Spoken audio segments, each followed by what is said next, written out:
Hai guys, balik lagi. Welcome back sama balik lagi.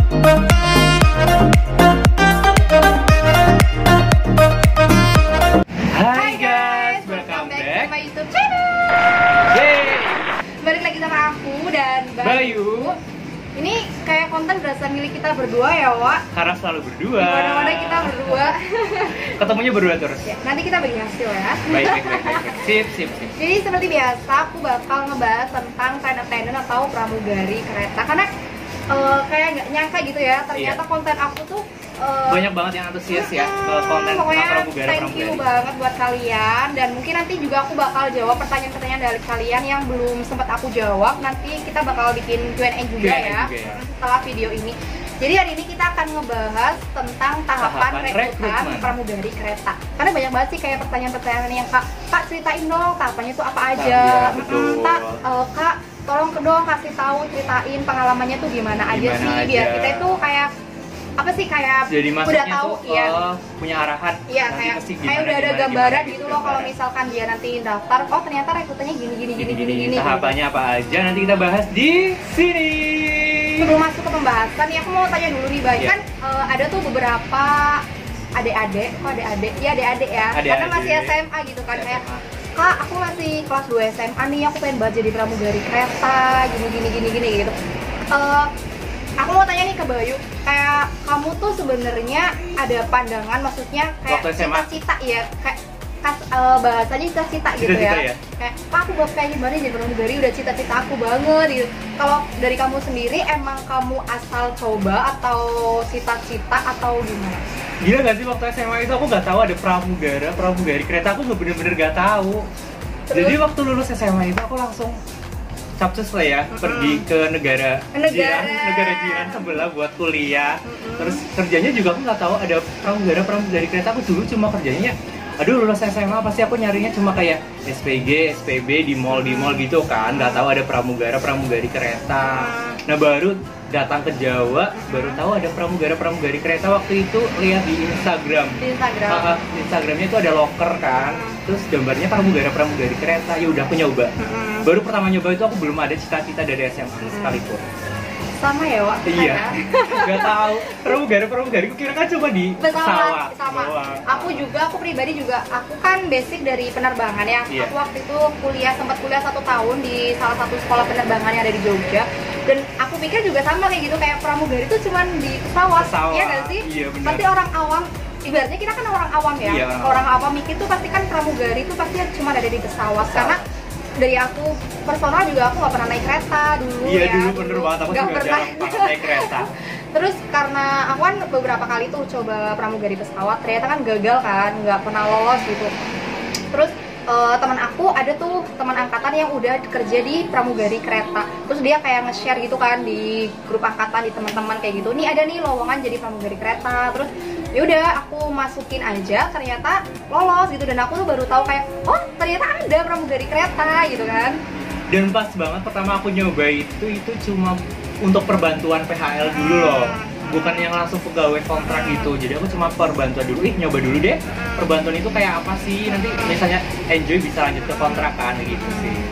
Nah sebelum kita bahas ke apa aja sih tahap-tahapannya ya, kita bakal ngasih tahu dulu nih ke kalian kapan aja sih waktu-waktu apa aja PTRS Komunikasi Usaha atau yang sekarang ganti nama jadi KAI Servis itu buka gitu ya. Iya benar. Yang pertama itu ada PHL Anglep atau untuk angkutan lebaran, jadi kalian nanti diperbantukan untuk angkutan lebaran, khusus angkutan lebaran. Kayak pekerja harian lepas gitu ya, jadi kayak kita itu kayak freelance gitu, iya nggak sih? Freelance bahasanya kan.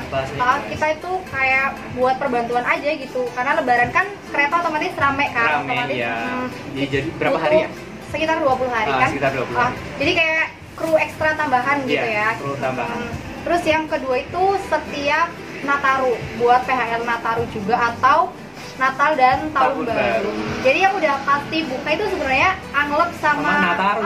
Pastinya. Kalau kayak via online atau via lainnya itu kan belum tentu ya. Belum tentu banget. Kadang bisa setahun buka, kadang pun enggak gitu ya. Jadi yang udah pasti buka itu buat Lebaran dan juga Natal. Cuman di tahun 2020 ini PTRS kan emang lagi nggak buka ya, karena yang kita tahu kan pandemi. kemarin Lebaran kan kita udah ngalamin pandemi, terus Nataru juga masih pandemi, jadi belum buka sama sekali. Kalau tahun 2021 semoga aja udah buka ya, kita lihat aja info untuk selanjutnya. Terus yang ketiga itu ada pendaftaran via online.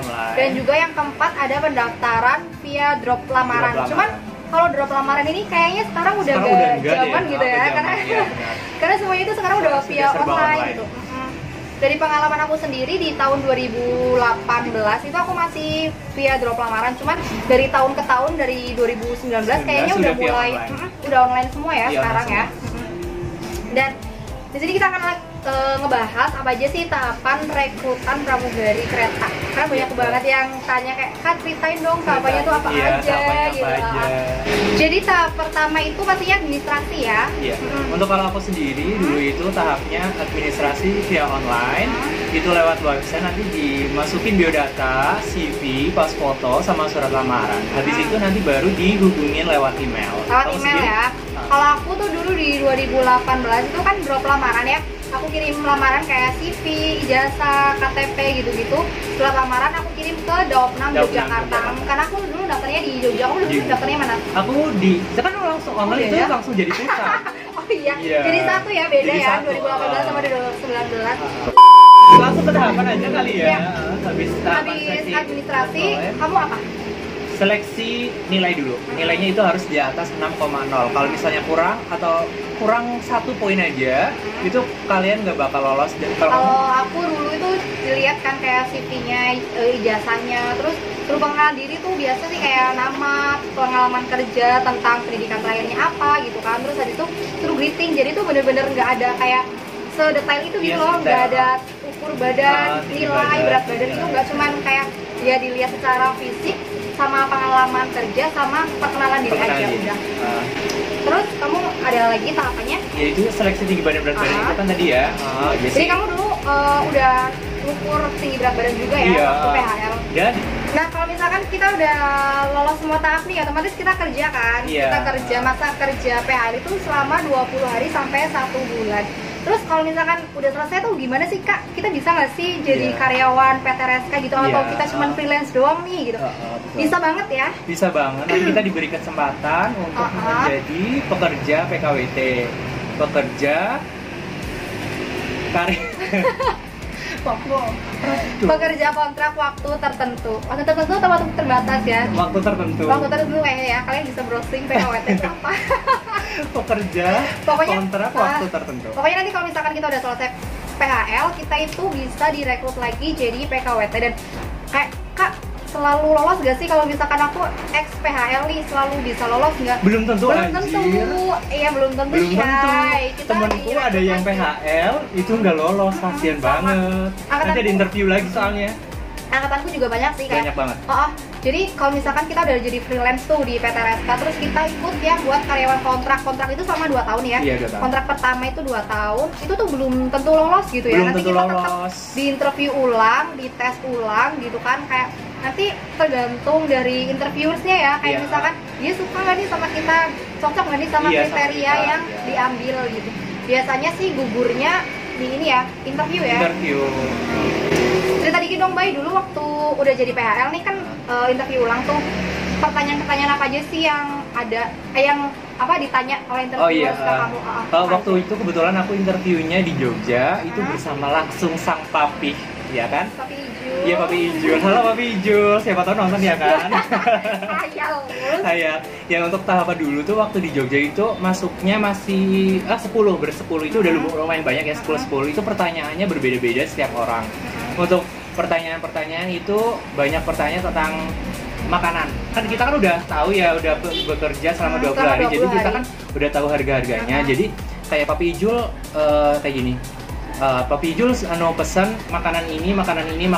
Nanti kalian total harganya berapa gitu. Nanti kita harus ngitung pakai otak bener-bener. Kalau misalnya nggak jago matematika kayak aku ini bisa jawabnya tuh kayak aduh pusing banget sama apalagi ditambahin grogi gitu lah ya. Terus juga ada yang pertanyaan tentang pelayanan, gimana cara kamu greeting, terus nanti melayani penumpang di atas kereta, kayak gitu sih. Kurang lebih gitu kayak gitu. Kalau aku dulu sama ya, kalau kamu bersepuluh ya. Kalau aku dulu kalau nggak salah bertujuh atau berapa gitu, pokoknya nggak nyampe 10 sih, itu campuran kayak cowok cewek, terus ditanyain satu-satu tuh kayak perkenalan, nama, terus sebelumnya pernah kerja di mana, terus kayak background pendidikan kamu tuh apa gitu kan. Terus abis itu ditanya, aku kan PHL nih, kenapa sih kamu mau lanjut jadi PKWT gitu kan. Terus yaudah aku jawab aja sesuai dengan apa yang aku pikirin gitu kan, karena mungkin passion aku di bidang pelayanan, terus juga aku kan tipe orang yang senang ketemu dengan banyak orang. Banyak orang ya. Karena kalau kita ketemu banyak orang itu kan pasti dapat banyak pengalaman yang kita dapat gitu ya. Jadi seneng aku gitu loh ya, iya, sambil cuci mata. Pokoknya aku pertanyaannya kurang lebih kayak gitu ya, kayak gitu sama. Kenapa sih kamu pengen lanjut, terus apa sih yang kamu suka dari pekerjaan kamu di kereta ini, gini. Apa yang kamu ketahui tentang PT Reska Multi Usaha, terus tentang produk-produknya apa yang aja yang di atas kereta yang dijual gitu aja. Jadi kita kuatin itu produk knowledge tentang PT Reska Multi Usaha itu sendiri sih. Terus udah ya, kalau misalkan udah rekrut nanti dapat pengumuman lagi. Nunggu sekitar 2 minggu. 2 minggu ya. Kalau aku dulu di 2018 itu kayak ini loh, langsung gitu loh. Langsung? Jadi kan udah interview tuh sama user gitu kan, udah, terus keluar dong. Kalau misalkan keluar kita dipanggil lagi buat ngisi data, itu tandanya kita lolos. Kalau misalkan yang nggak dipanggil buat ngisi data, berarti dia nggak lolos kayak gitu. Dan berarti langsung bener-bener jebret itu, pengumuman hari itu juga ya? Kalau aku hari itu juga langsung ngisi data. Kalau aku dapat dapat email lagi, nanti disuruh tanda tangan kontrak di Jakarta, di pusatnya langsung di Mangga Besar. Kalau aku tanda tangan emang ada orang siapa?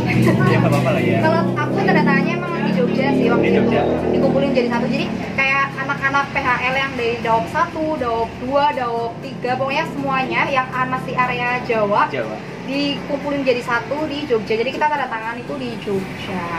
Jadi kurang lebihnya kayak gitu ya. Ini tahapan secara umum ya. Yang pertama itu pastinya administrasi. Kita harus ngisi berkas-berkasnya. Kalau misalkan lolos nanti kan pasti dipanggil lagi. Terus yang tahapan kedua tuh pastinya tinggi berat badan. Tinggi badan pria berapa? 170. Cewek itu 160 cm ya. Terus tinggi berat badan juga harus ideal. Iya, berat badan. Sama tinggi berat badan ya. Terus yang ketiga itu apa? Nilai UN itu minimal 6,0. Tapi banyak juga sih kayak teman-teman aku nggak mencapai juga ya nggak lolos gitu kan. Jadi emang nilai itu ngaruh banget ya buat kita. Harus 6,0, nggak boleh kurang 1 poin. Ya. Terus habis itu apa ya? Performance. Jadi performance itu kalian nyiapin apa ya, kayak pengetahuan dulu, terus nanti pengalaman, terus pengetahuan tentang PT Reska Multi Usahanya sendiri itu lebih dikuatin. Terus pokoknya persiapkan diri kalian aja, pokoknya percaya diri aja ya. Percaya diri, terus ramah, itu harus benar-benar ramah, senyum. Kalau misalnya kamu ditanya sama user, kamu harus jawabnya dengan senyum gitu. Habis itu apa sih? Udah ya? Tanda tangan kontrak. Ya, terakhir tanda tangan kontrak. Udah. Penutupan. Mohon maaf ya, kita nggak konsen. Panas banget soalnya. Banyak orang. Motornya pating sliver. Banyak orang. Ini kita bikin di kafe, jadi mohon maaf. Iya. Mungkin kontennya kurang ya. Pokoknya nanti kalau misalkan ada pertanyaan-pertanyaan dari kalian bisa DM aku di Instagram atau komen di bawah. Q&A. Nanti kita bakal bikin Q&A juga.